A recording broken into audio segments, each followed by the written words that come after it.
Hey everyone, welcome back to the Home Care Strategy Lab. This is your host, Miriam Allred. It's great to be back with all of you. Hope your new year is off to an awesome start. Today in the lab, I am joined by John Bennett, the CEO of Sunny Days in Home Care in Pennsylvania. John, welcome to the lab. Hey, excited to be here and Happy New Year to everybody as well. Yes, I've been looking forward to this. You will forever be one of my first guests. You probably don't even remember this, but I interviewed you and your dad early days at Home Care Pulse for me, and you will always be the football coach turned home care CEO. And I just remember thinking then and now, like, what an incredible story. And you're still a coach and you're still a CEO and doing it all.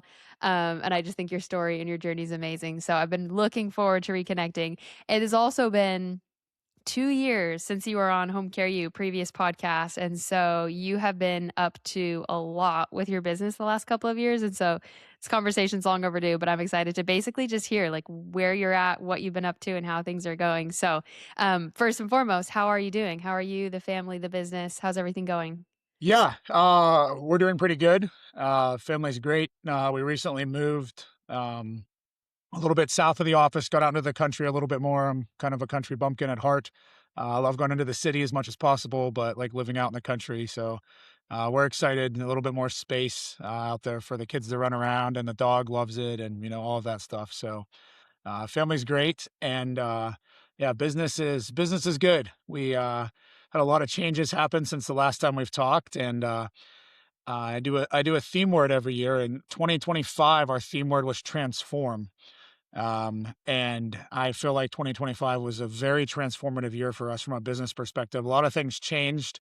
We got out of a lot of things that we wanted to get out of, and started to get in and set up for future success. Things that we wanted to. So it was a very, very busy year. With transform was when I picked that late 2024. I knew that was kind of what it was going to look like. Didn't know it would be quite so transformative, but it definitely was, and that definitely fit. So yeah, it was a lot of changes, but feel really good about everything right now, and good about the direction we're going. And I think I have a really good team in place here, and I'm excited for what we're going to do this year in 2026.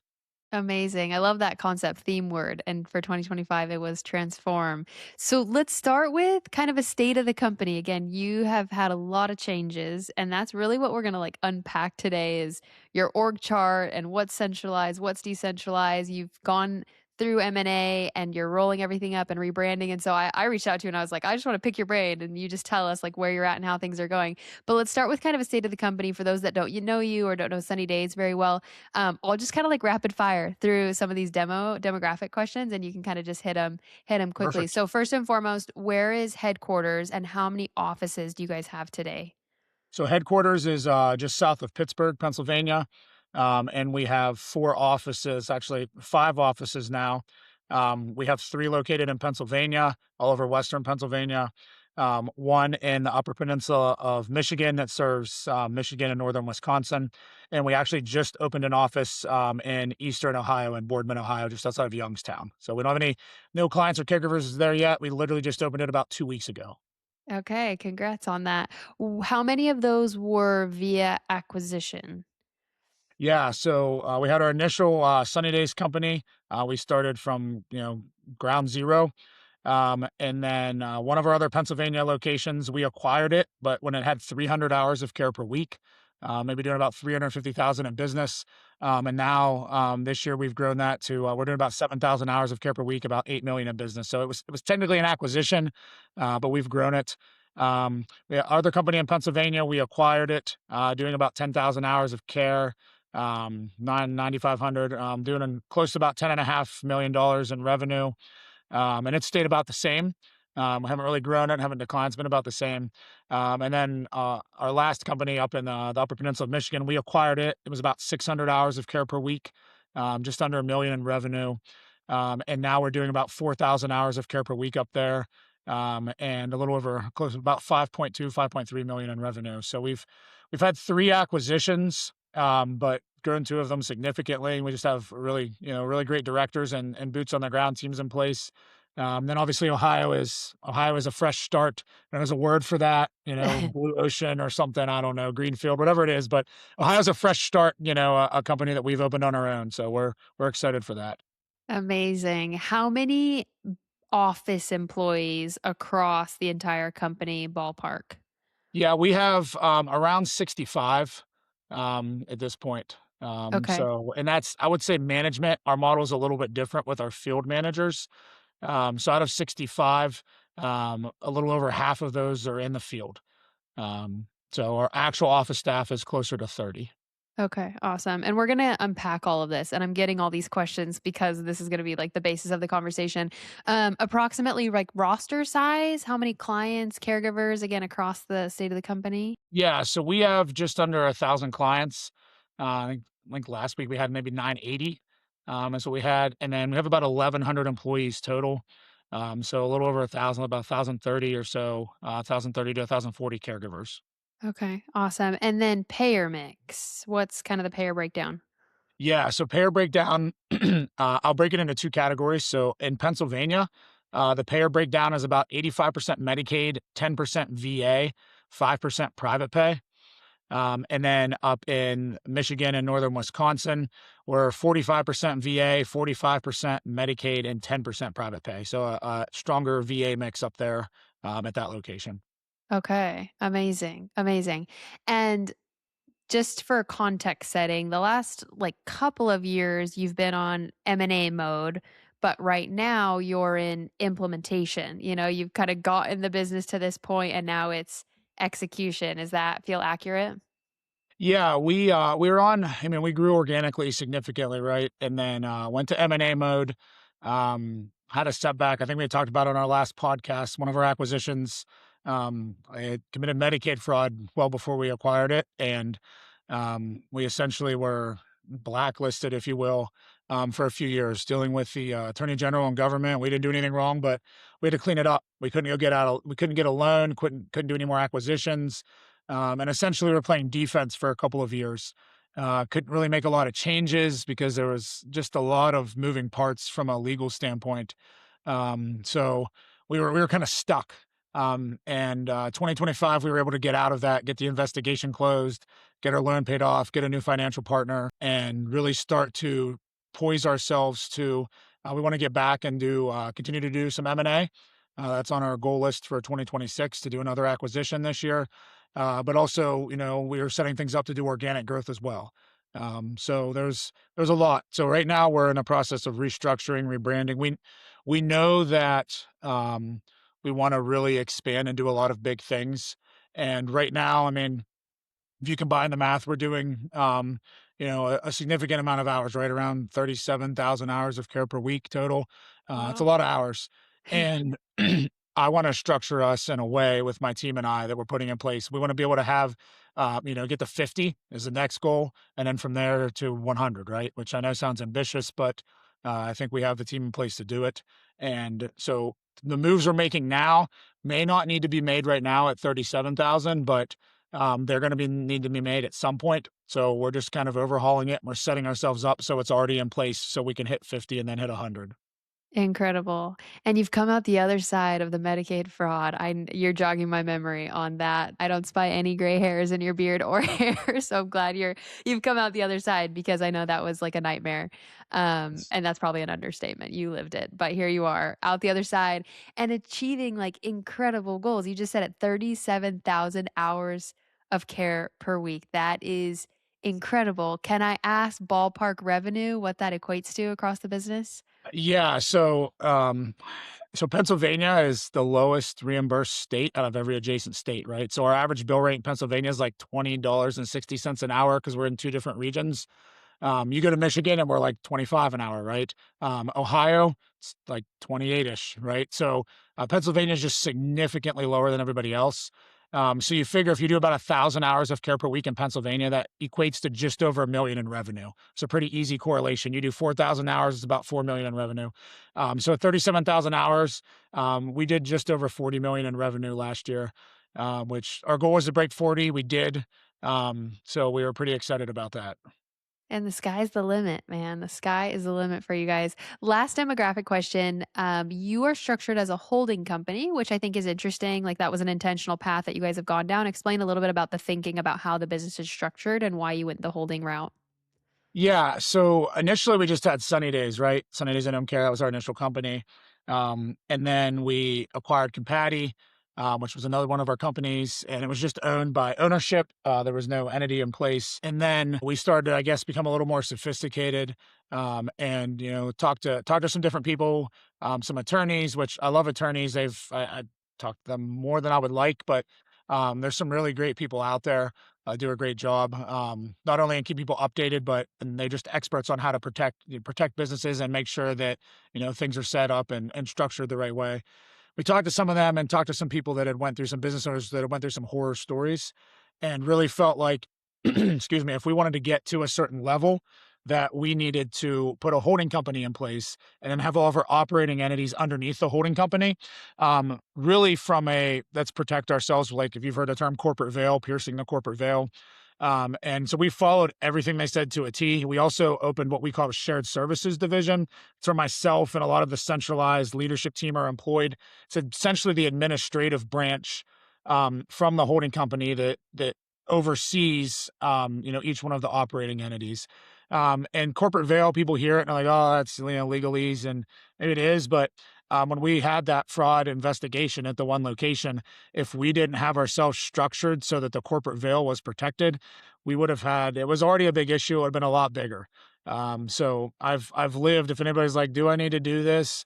Um, Maybe you don't need to today, maybe you'll never will, but if something happens, I could sleep better knowing that we had everything structured from a legal standpoint in a way that protected each operating entity from the other one kind of pulling over into it. So we did it out of abundance of caution, but also to make sure that we set ourselves up in a way that made the most sense. So that's kind of why there's some other things too. Like you think about like so workers' comp, right? Because it's they're all owned the same. How do you pay workers' comp? Well, we pay it out of our shared services division, right? Because it's under the holding company, and then we sweep up. This company pays X percent. This company pays X percent. Workers' comp's easy to calculate, right, based off employees and kind of payroll and everything. But we're paying it out of one location, so it makes sense to have that holding company set up in the structure with all of the different entities. It makes things flow a lot easier as well. Besides the legalese, it's just operationally, it's just more efficient. So did you have the holding company in place before the acquisitions, or it came into place after the acquisitions? So when we want to start, we our plan in 2021, we actually thought about selling the business, and we met with an advisor, and he said, you guys have a really great product here, a great platform. You need to start acquiring companies. If you want to stick around in this business, and you guys seem to genuinely care for people, you should start acquiring. Like you're one of the good companies out there that's actually doing good work, and you're in it for the right reasons. Like and you're sophisticated from from an operational standpoint. So let's get this set up. So we set it up at that point. We had done the acquisition of Compati back in 2017. We actually acquired another company, Daily Care, had it 2 years, working with people with intellectual disabilities, which we're getting back. We're working on that this year too. But we sold that company in 19. So we had a couple little things we did, but we weren't really focused on M&A. And then in 21, when we made the decision not to sell, we really doubled down on let's get this set up right so we can go aggressively do M&A and some new organic locations as well. So that's when we put it into place. But it took a couple months, to get it all structured and set up and everything. Yeah, and the reason I asked, you were like advising like owners if you get to this point, like this is a good path to take. I was curious if you wish you would have done it sooner, or do you actually feel like when you did it made the most sense? Um, I think when we did it made the most sense. If you just have one location, maybe even two, I don't know that it's necessarily to get that in place. I would say if I was starting over again, as soon as I open my second location, I would set it up. That would be my recommendation. I think you can get away without it. Um, but I know I have a good friend up in the Connecticut area, and we talked a lot about this. And you've interviewed him before, but his second location, he has a holdco and everything set up as well, and I know it's working really well for them. So I would recommend if you have a second one, getting that set up. It just makes things work a lot better, and it adds protection.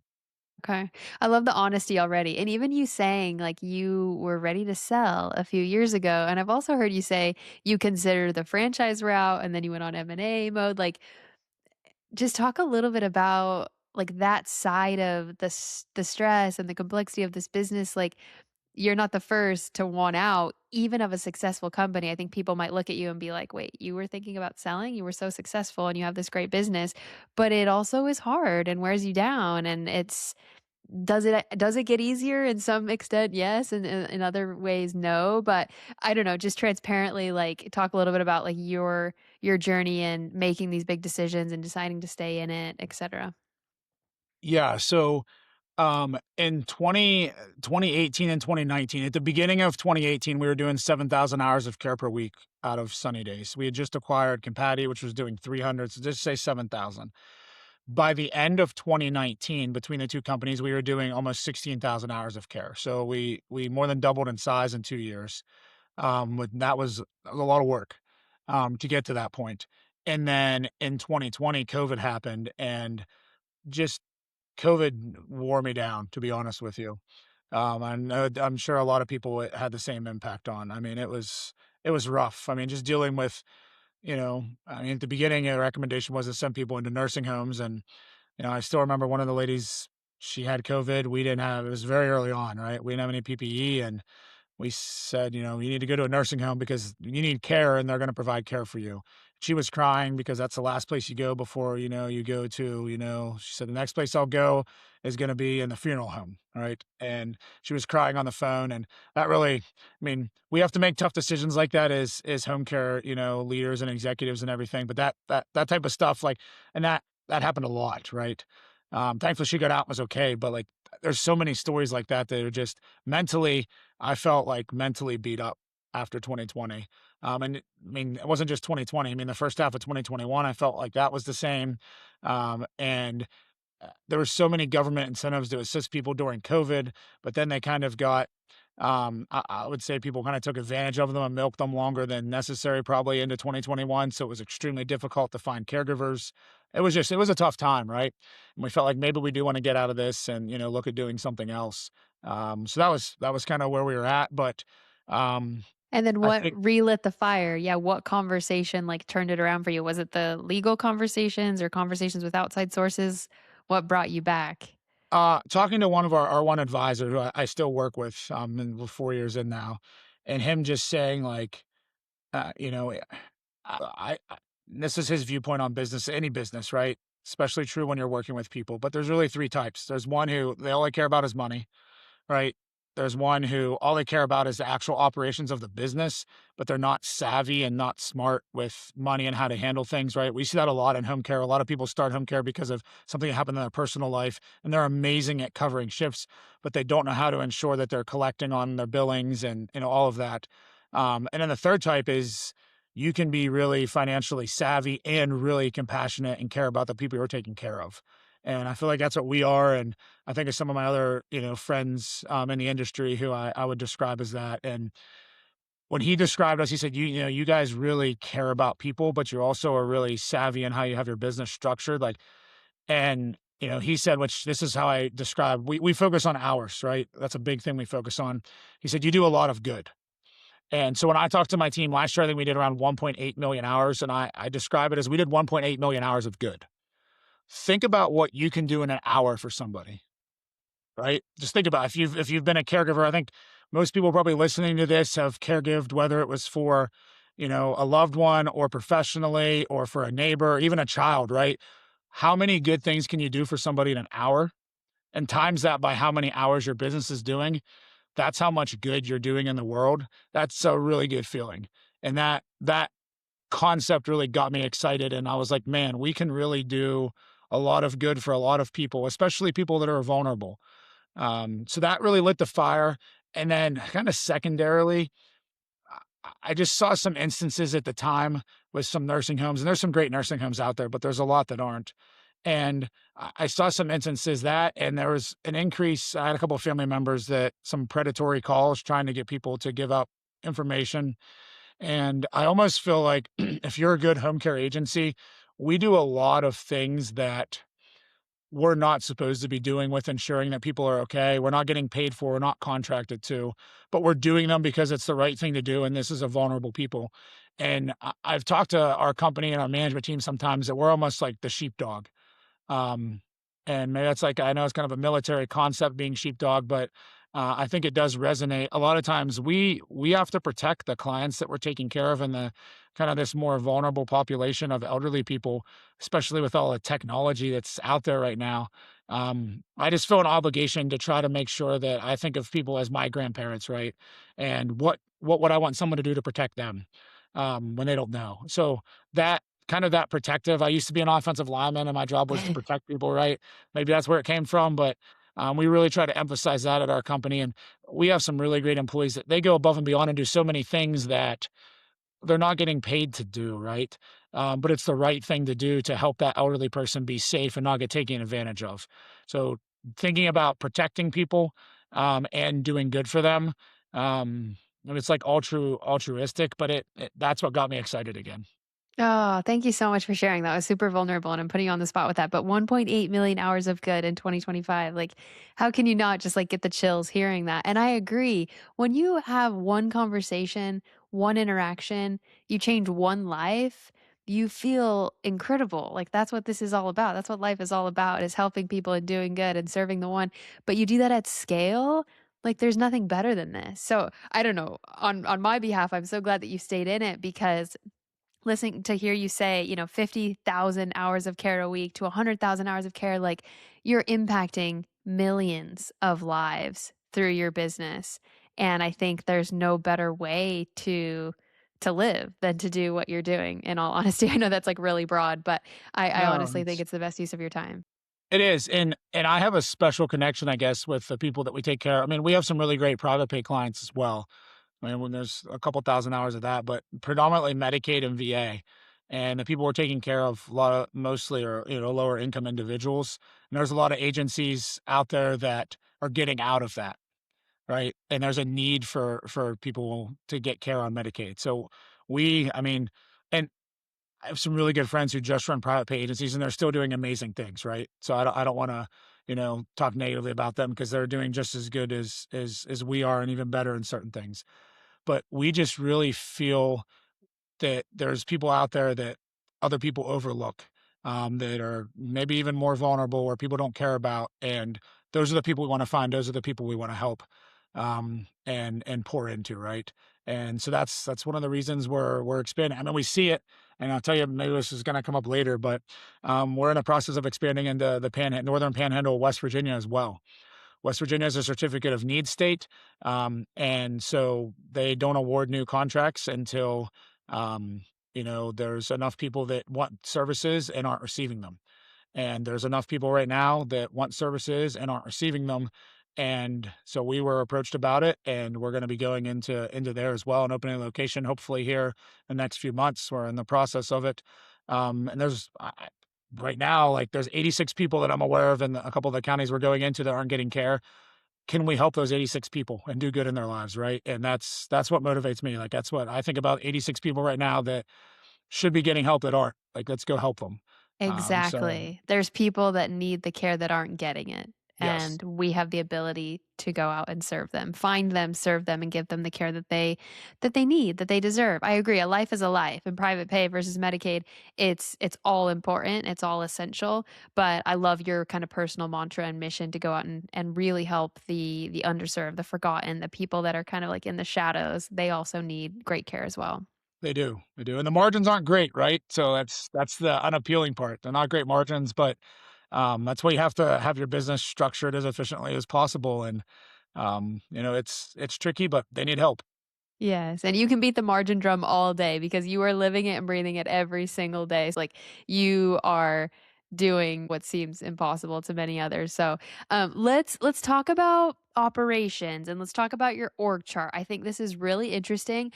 What stands out to me, so I had you send me your org chart and also your KPIs for your administrators.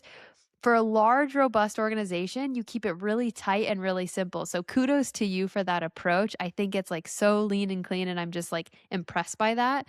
I want to talk about what's centralized and what is decentralized, and the evolution of like centralizing your operations, because I think this is relevant to businesses of really any size. But like you said, even that second location, that third location, like this starts to become the bottleneck, the headache, the sticky point for everyone, is what are we doing at HQ and what is out in the field, and how do we strike that balance? And so you've been through this process the last couple of years. So just high level today, what functions are centralized, and what is not centralized, just to set the stage there?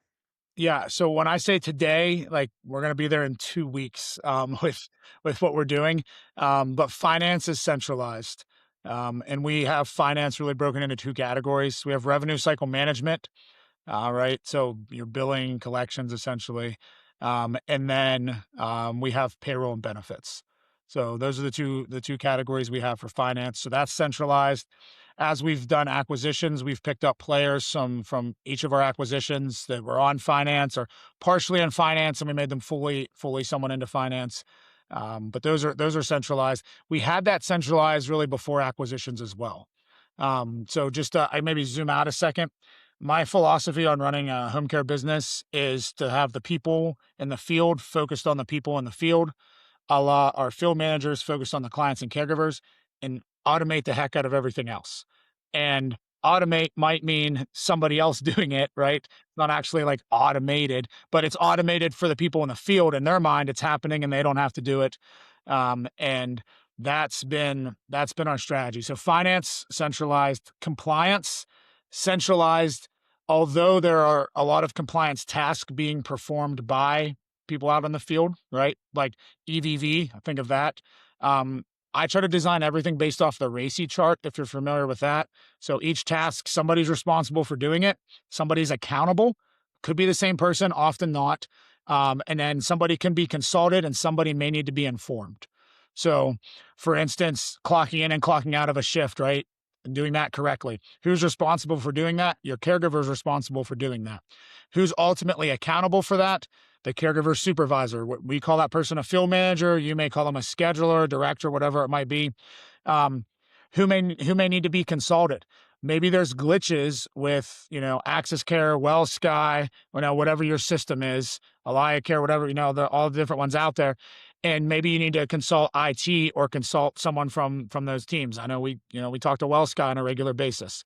So that person may need to be consulted, and who needs to be informed, right? So we have someone in charge of compliance. They're tracking our EVV because sometimes we have some payer incentives if we do really well with EVV. So they need to be informed so they can keep tabs on that, right? So pick a task in your company.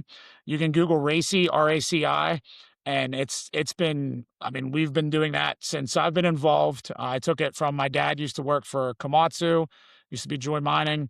They use the RACI chart, and he kind of taught me how to use it, and now I use that as well. And it's really really helpful. We don't have it officially on paper for every task, but it's the mindset of how we think about tasks, and it's been really helpful with designing everything. Yeah, that's great. So yeah, RCM and billing and payroll centralized, Yep. compliance centralized, but Client with tasks centralized. out in the Yep. field. Keep Yep. going. Yep. And then we have our onboarding centralized as well. And it's really the collection of all the documents, right? We'll have like the initial screening, but collecting, there's so many different documents that we have to collect for caregivers. And it varies from state to state. Now that we've been in multiple states, I mean, it's kind of a pain. So that's all centralized. And then it becomes decentralized at the end because our field managers ultimately interview and have the final say on whether they should hire this applicant or not to become a caregiver. So we centralize the onboarding process of collecting everything, and we do onboarding and hiring at the same time. That's different than some entities. I know for Andrew in St. Louis, he kind of does it the same way. A lot of people do it differently. But the document collection, you could even think of hiring, right? If you do the more traditional model, hiring people is centralized. Onboarding could be centralized or decentralized depending on your setup. But for us, that's centralized. And then so that's kind of all the back office aspects. The part that's decentralized is ops. So we have a head of ops that's in, central, my executive director of ops. Then we have a director of operations at each location. Then we have field managers that live out in the communities that they're serving. And that's decentralized because if you call our company and you are looking to get an intake, let's say Newcastle's, it's an hour from our office, right? Hour and 10 minutes. It's going to feel like you're getting an intake done from a very small mom and pop entity that's very personal and is right there and cares for you because that's what that field manager is. They almost function as like a satellite office. They're right there. They're in the community. They know the caregivers. They know the clients. So it's got that very personal feel despite our size. And that's kind of our secret sauce. So that's decentralized, always will be, because that's what allows us to maintain that close personal feel and keep that personal touch and not become so corporate and cold that we're not connected with our people. And that's going to remain decentralized, or how are you thinking about that? Because like you Yes. said, like that's the secret sauce. You need people out in these communities to keep that like personal feel. So, and just to jog back, director of operations, you have executive director of operations that reports to you, director of operations at each office, and then Yep. field managers that Yep. report to that director of operations. And then I believe caregivers that report to those field managers. Is that correct? Correct, yes. So we have caregivers that report to the field managers, and then the other layer that we have in there, is our on-call team, right? So right now, our on-call team, we have a on-call manager. She reports to executive director of ops, and then we have on-call supervisors. So we're in a process of centralizing all of that. We've been working with Zengage. We do a lot of caregiver engagement stuff with them, which is great. But we're also working with them with our on-call. So they're the ones that are answering our calls right now, at our main location. And we're perfecting it. I'm extremely OCD. So we're working on perfecting everything with them, and we're really, really close. And then we're going to be rolling it out here, hopefully next month to every one of our locations. So that'll be centralized as well. Obviously, we're using AI to assist us with that. But once again, that's the automating aspect, right? Automate everything we can so that people can focus on the people, because we want our on-call team not bogged down by like dealing with like, hey, can you let Grandma Jones know I'm going to be 15 minutes late? Like AI can handle that. But hey, Grandma Jones just fell and I'm not sure what to do. We want a live person, handling that, right? So that's the live people dealing with more important issues. So I'm sure we're going to see more of that with AI, with every kind of facet of life. But we're trying to use it to centralize and allow our people to focus on our people. Do you foresee any detriment to centralizing the on-call? Like, as you expand into West Virginia, Ohio, Michigan, you're in these other states. I imagine it's fine to keep on-call centralized, but I don't know. I guess my mind just goes to, is there any reason to keep it decentralized, or you feel like based off what you know, it's fine to So centralize? yeah, so centralized structurally, right? But we still hope to have a lot of our on-call team are caregivers. And that's kind of a stepping stone. We have a career path, right? You're a caregiver and then you go to on-call. Then you can be like what we'll call a case manager. You're like half caregiver, half manager, and then a field manager. And ultimately we have a senior field manager position now, director. So there's a career path now. Um, but we have a lot of caregivers that are on call on our team. So the idea is, even though they're reporting to somebody at like headquarters, if you will, the on call at each location are caregivers that are familiar with that area. So they'll all be reporting to the same person, and we'll run it through the same system, kind of in a sense.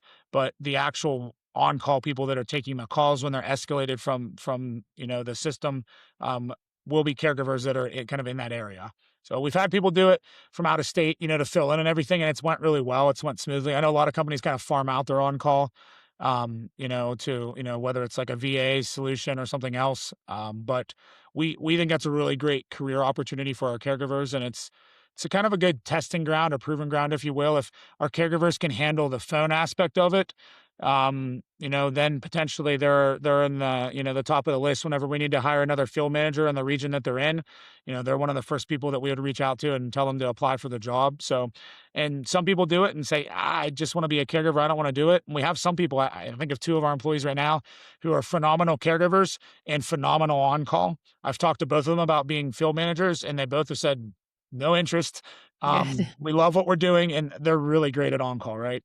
So it just depends, but I like that. It just, once again, if they're local to that area, even though we're centralizing how it's reporting and flowing there, um, they just have a better feel of the people in the region and everything, and may even know like locations better. And oh, people don't like to drive over this river, right? We get Mhm. that in certain areas.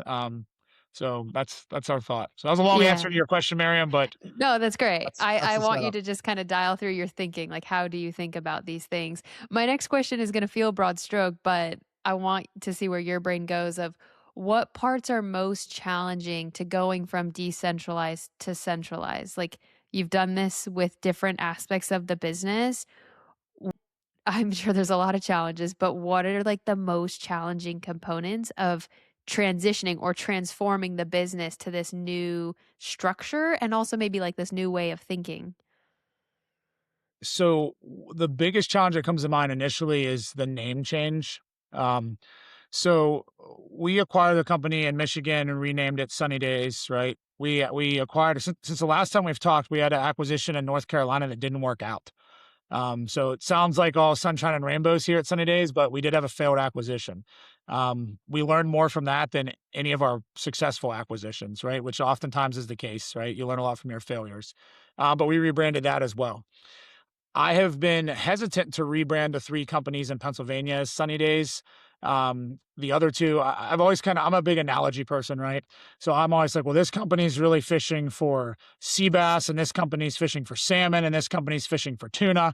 So if we rebrand them all and have everybody fishing for salmon, then we're not going to catch as many fish and we're not going to be able to help as many people and not do as good, right? And because the referral sources were really different. Um, that was when the acquisitions and our holding company was kind of structured back in 22, even in 23. I think over the course of 24 and 25, just some things have changed in Pennsylvania, and referral sources are not that different anymore. And all 3 companies are kind of fishing for all 3 types of fish. So there wasn't necessarily a oh no, we're going to lose referral sources if we make this change. And so that was always something I drug my feet with. But now that we're opening up Ohio, we're gonna be opening up in West Virginia. Um, we want everything to be Sunny Days. Our goal is to become a regional player kind of around the Great Lakes region. And in doing so, we feel like we really need to have everything be Sunny Days. So centralizing everything, I also want to make sure that the names are the same. Advertising, we can pull our stuff together. I mean, we used to franchise, right? So we're kind of structuring it somewhat like a franchise entity.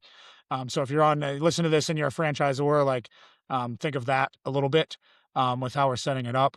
But there's people that there's some good things about the previous names that we have here in Pennsylvania for our acquisitions, and so some of that like brand loyalty and this family connection too at our one location, which is tough to like. This was kind of family legacy to change the name, but ultimately it's going to be for the good. So I would say that the just some of the feelings and stuff involved with the name change.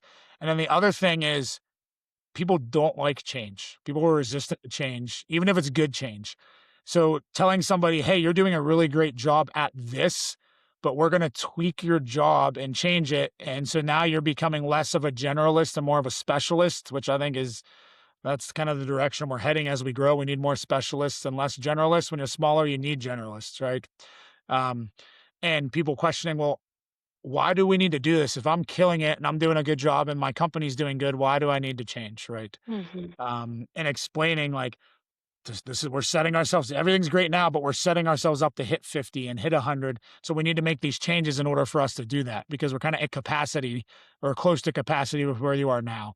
So getting people to buy into this is for the greater good of the company. And if it's for the greater good of the company, ultimately it's for the greater good of our caregivers and clients. um, that's went fairly well, but that's been the thing that we've had to emphasize and sell people the most on, not just sell people, but convince people. And I would also say, I mean, we have to walk the walk now, right? So we've told everybody, like we've talked the talk. This is what we're doing. This is why we got to deliver now. That it is really the best thing, and I've explained to everybody to be flexible. And there's going to be some bugs that need worked out, but we got to deliver now on, we said we were going to do it. This is going to be what's better. And it has to be now. So there's some pressure on my leadership team from that, but yeah, as the name change and then kind of well, why do we have to change if things are going good?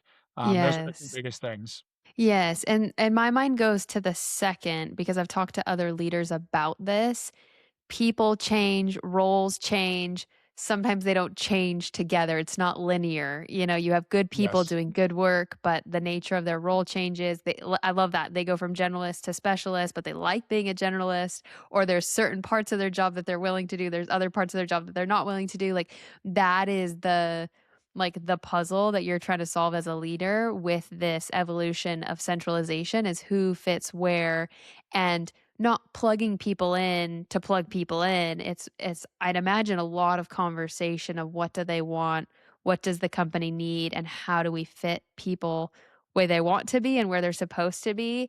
How is that going? Like you said, it's a Yeah, challenge, but how are you like mitigating that? Are you having a lot of one-on-one conversations? Are you like losing good people because it's not a right fit? I'm just curious, like the state of how sure, that sure. is going.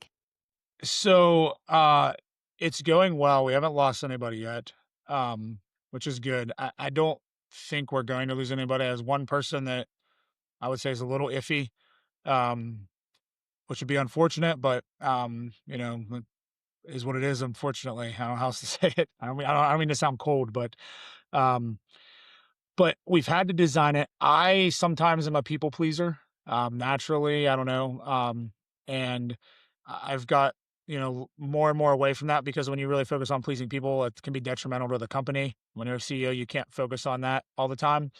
So we're really looking at it from the perspective of what's best for the business. And when I say business, I'm talking about our clients ultimately. Our caregivers are extremely important, but our number one job is deliver care. And so what's the best for our care delivery? And then secondarily, kind of 1B, if that's 1A, what's the best for the people that are delivering care, our caregivers, and build back from there and set it up and structure everything and create these positions to make sure that getting done the best it can possibly be done now and at 50,000 hours and at 100,000 hours, right? I know there's going to be changes in between. So let's just say 50 for now. And then figuring out who fits those positions the best. I had somebody who was on a leadership team at one of my locations, and she's no longer going to be on the leadership team, and she doesn't have anybody reporting to her. But now she's in the holding company in an expanded role. Um, that was a tearful conversation. She was, she was very adamant about, very passionate about being on a leadership team and passionate about the people that report to her, and felt like she was being demoted or punished in this process. And that was tough. And she's worked with me for a while, and she's an amazing person. And it pulled at my heartstrings some. But I know that what we're putting here is going to give her more opportunities for growth in the future. It's going to get her out of her comfort. A lot of it's comfort zone, right? She's going to get out of her comfort zone. She's going to have to expand her horizons a little bit and be pushed a little bit. But I really think she'll excel in this role, and ultimately, it's going to really, really help us with identifying the best placement for. She's really going to be focused on. We have all these leads coming in. Where's the best place for them to go in Pennsylvania, and with which field manager? That's a major part of her position. And then coming out, where do we need to have ads at? And really communicating with the field managers is the most efficient place and way to put the ads so we can get applicants. She does well in that, and she's going to be specializing in that now. That was a really hard conversation. I thought I may lose her. She's excited, nervous, sad to be pulled from the other role, but we're designing it on what's the best for the company and then figuring out who fits. And from an it's almost like Tetris or a puzzle. Yeah. So we're doing right now, so what's an actual like tactic that we're using right now? We are doing a 2-week time study, and I have printed out, a chart. There's some more complicated time studies. Are literally is a detailed explanation of the task. And it's got Monday, Tuesday, Wednesday, Thursday, Friday. How many hours did you spend? So today's Tuesday, right? How many hours did I spend on this on Tuesday? And I wanna know, like, we haven't gone to the nearest 15-minute increment. Um, and I told everyone, like, if you're only in the office for 8 hours and you put 8 hours of tasks on there, I'm not gonna trust anything you're saying because I know you get lunch, I know you use the restroom, right? Know you may your spouse may call you or text you or your girlfriend or boyfriend or whatever, so if it comes out to 7 hours and 30 minutes, I know I'm being realistic, right? If you're here for more than 8 hours and you have 8 hours on there, great. But we have some people that are really great, but they're 8 to 4 and that's it. But we're taking that and we're going to put that kind of all together to get an idea on tasks. We know what everybody's task is, but how long is it taking them? And which days are they doing it most frequently? And I'm meeting as a leadership team, kind of locking ourselves in a room for a morning and getting that all pieced together, with really finalizing this restructure of the office.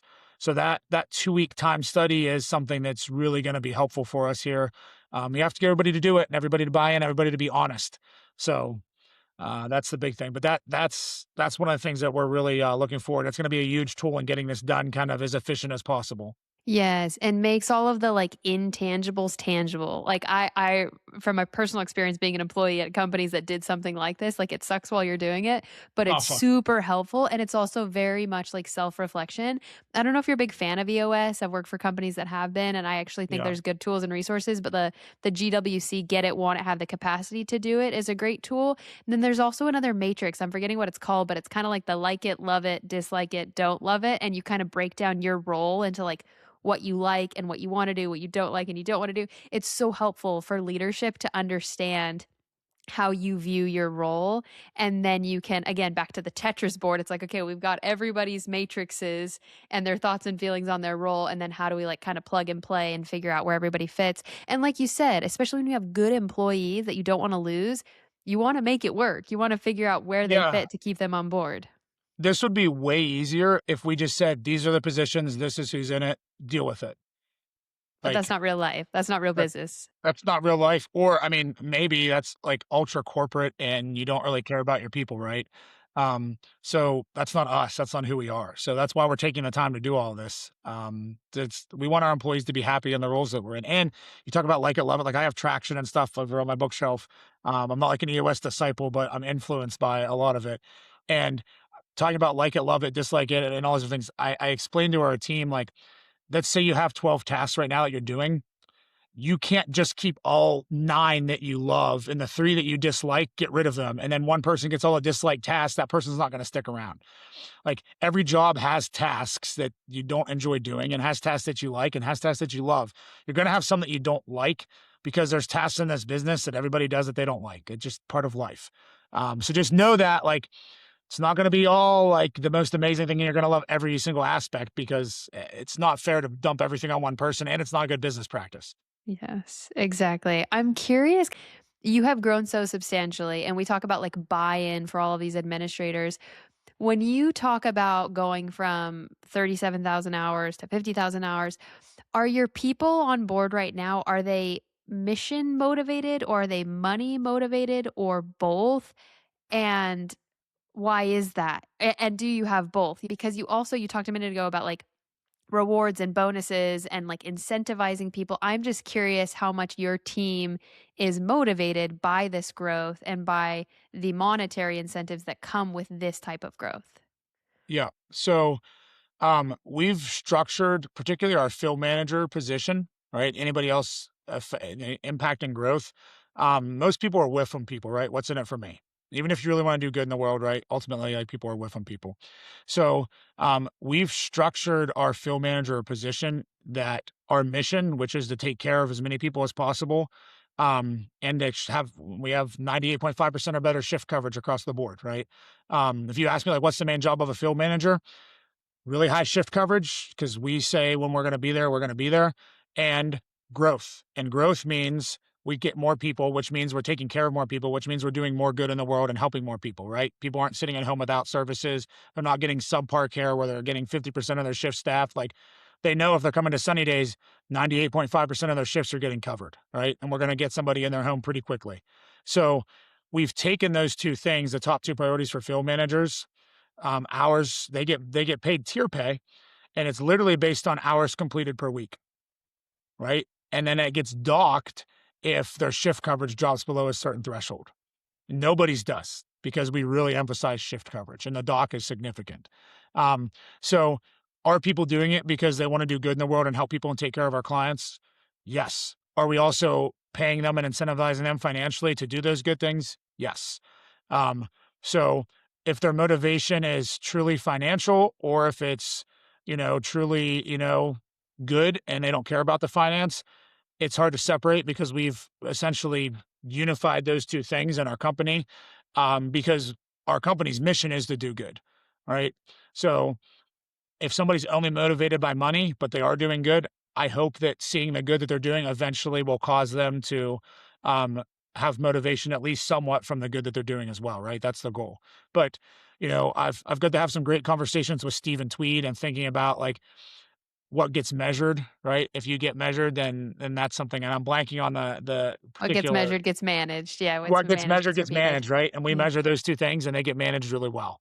And I know Steven and I have talked a lot about that, and that's really how we have our company structured and designed, and it's worked great. So, um, And that's it's good. actually back to what you said earlier, which an advisor told you that you are good at both the care, the compassion, and the operations and the business management.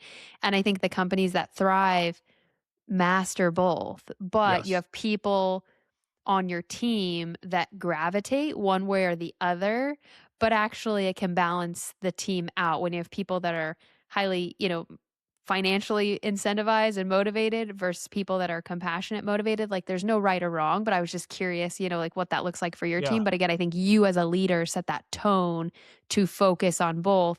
And then you also ripple affect that down to the rest of your team of we need to be focused on both. And there's value and benefit to both. There is, because you have people that, all they think about is what their hearts on my, some field managers. Who cares if we're putting all these people into overtime or covering the shifts? And it's like, well, great, we are covering the shifts, but we're losing $4 or $5 per hour on these shifts when we're throwing people into overtime like this. So like we're not going to stay in business very long if we're doing that all the time, right? So you're not thinking about it from a financial standpoint. And there's other people who are like, we're going to cover this shift, and I don't care if this caregiver wants to go or not, right?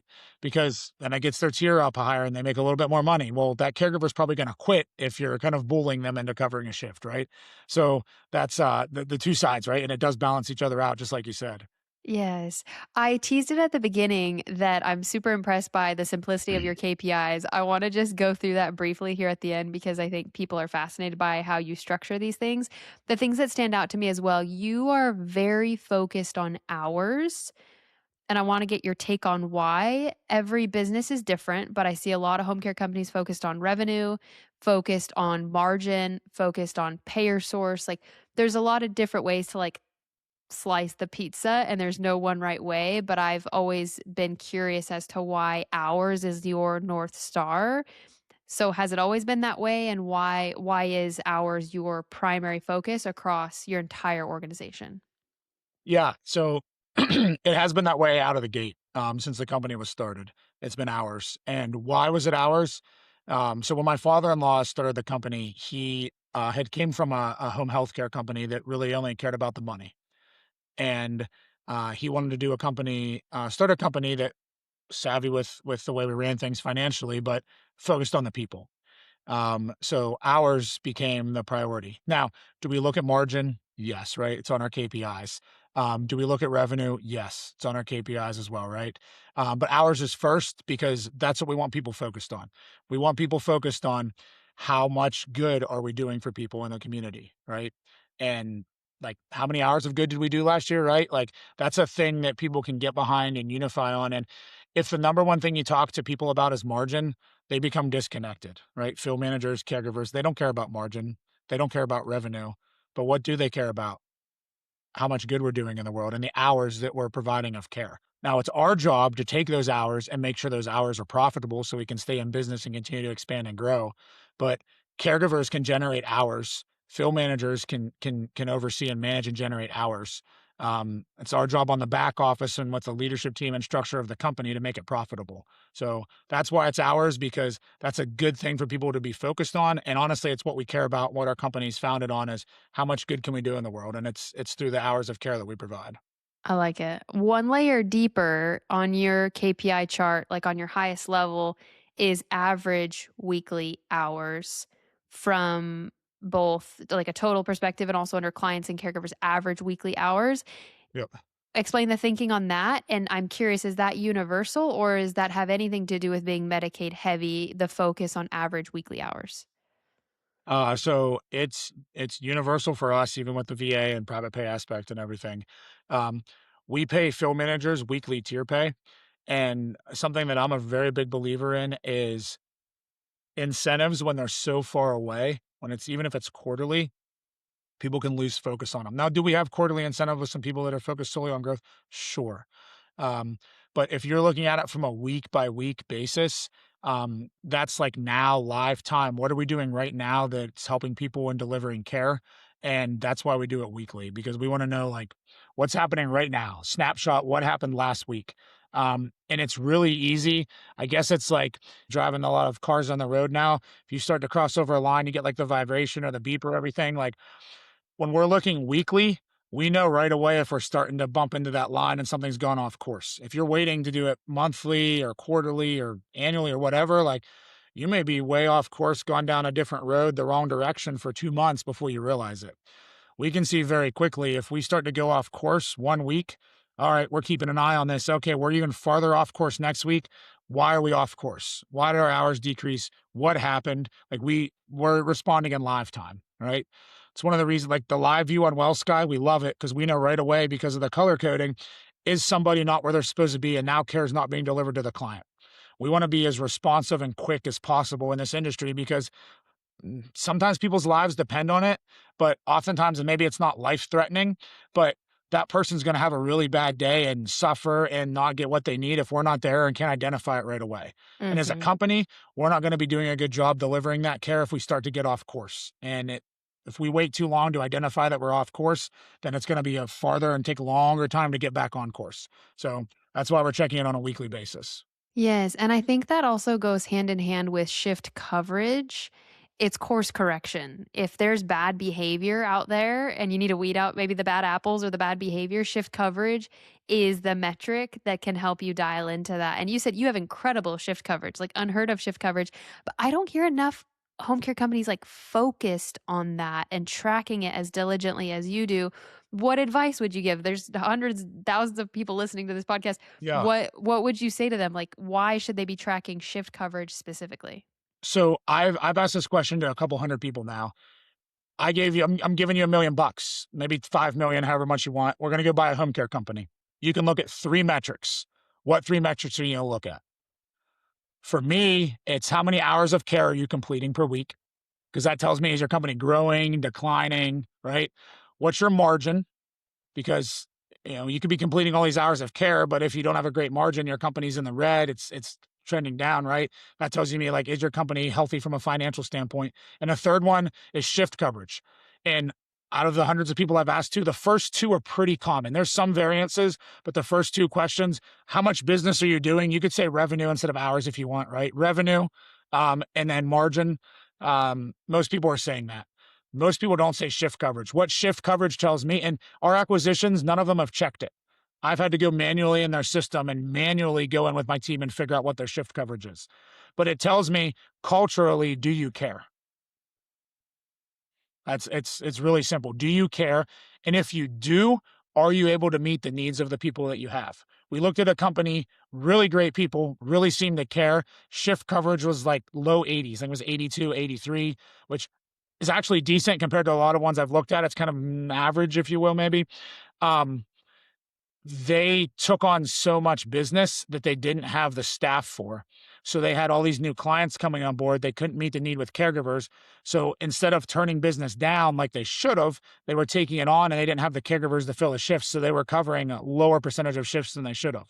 So helped us identify, you need to either increase, you need to figure out how to get more caregivers, or you need to take on less clients, really, to simplify it. So it really tells me about your culture. Right now, do I have to go 2, 3, 4 layers deep to figure out what's going on with your culture? Yes. But shift coverage tells me, does your company genuinely care about the people that you're taking care of? If you have high shift coverage, you do. If you do not have high shift coverage, either you don't or you're not set up to properly care for them. Really well said. I'm just writing that down. I think of like business health and culture health is hard to quantify, but I actually love the connection that you're making, which is shift coverage can be a business health metric for culture because culture can be hard to quantify, but this It is is. one that like actually covers like the nature of the culture. And then you said there's definitely layers to it that you can unpack, but this is like a good initial metric to give you kind of the health or the pulse on your culture. Yeah. And how do we track shift coverage? Just like how do you do that? Right. I'll explain that real quick. So let's imagine you have 1,000 hours of care scheduled this week, right? And 40 of those hours the clients cancel because they have, family in town or they're feeling ill and don't want any care, right? So now you're down to 960. And let's say you have two clients going to the hospital and they're each 30 hours of care per week. So now you're down to 900. Those 900 hours of care is your denominator now when you're calculating shift coverage. The other 100, clients did not want care or couldn't receive care because they were in the hospital or, a SNF or, whatever type of facility it may be. Now, let's say out of those 900 hours of care, you provide 880 of them. You're taking 880 divided by 900, and that's how you figure out what your shift coverage is, right? So that's essentially how to do it. It's not that difficult. I'm just doing it on my phone right now. That'd be 97.8% shift coverage. It's pretty good. Not 98.5, but it's pretty good. So it's really easy to calculate. You just have to figure out what shifts did the clients not want care for. Um, and that's how we figure out our shift coverage. So And work backwards. Yeah. John, this has been fantastic. You are so easy to talk to and so knowledgeable. And I just could keep pounding you with questions, but I want to wrap soon. I think my last question is just you're starting a new year and new growth and new opportunities and rolling up these brands. Like what's in store for you for 2026? And what is your theme word for 2026 if you have it set? yeah, so 2026, we're going to continue organic growth at all of the locations we have, all four that have been operating. Get Ohio off the ground and running. We're really excited about that location. We'll be in West Virginia here, hopefully, some point in quarter two, get that off the ground. And then we're also opening Sunny Days developmental programs. I think I mentioned earlier, we used to take care of people with intellectual disabilities. My youngest son has Down syndrome, so that's kind of near and dear to my heart. So we're opening that division up, hopefully by the summer. We have that going maybe late summer. So we have a lot going on. But we have the right people in place doing it. There's that. I've been living by this. It's a Confucius saying lately, but he who chases two rabbits catches neither. And so I've added the John Bennett lingo on the end of it. Unless you hire a hunter to go after those two rabbits, then you can get both of them. And I have specific people that we were blessed to get that have been really great that I have in Ohio, that I have doing developmental programs. We're going to be getting somebody in West Virginia. And our team is just doing a really good job of identifying people that have the same mission and values as us to go do those things. So we're really excited for that. Hope to acquire a company this year, have somebody kind of heading that up. I'm just excited as we continue to expand to have really good people in place that I'm working with that I trust to be able to go do these things.